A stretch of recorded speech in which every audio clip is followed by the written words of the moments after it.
ආයුබෝවන් යාළුවනේ මං අද කරන්න හදන්නේ අඩු ඉඩක හිටවපු මාස 6ක් විතර වෙන රටකජු වගාවක් ගලවන්න තමයි.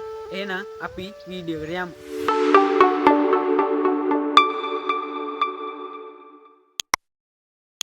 හරි යාළුවනේ අපි මේක හිටවල තියෙන වැහි පීල්ලක පඳුරු තුනක් තියෙනවා. අපි බලමු මේකේ කොච්චර අල තියෙද කියලා.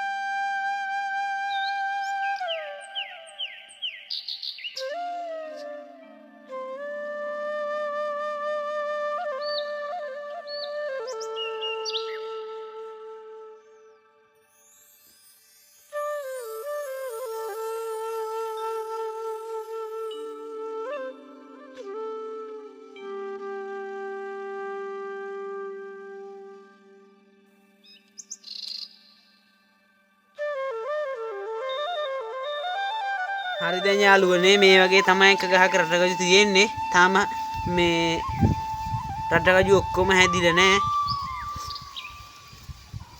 දැන් අපි යාළුවනේ මේ ටික කඩා ගමු.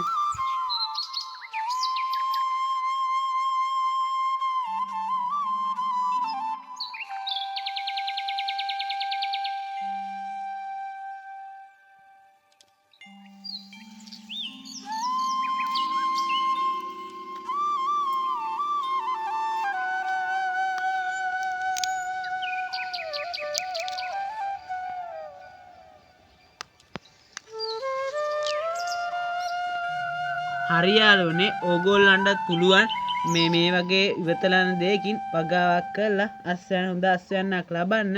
එහෙනම් යාළුවනේ අපි තවත් අලුත් වීඩියෝ එකකින් හම්බෙමු.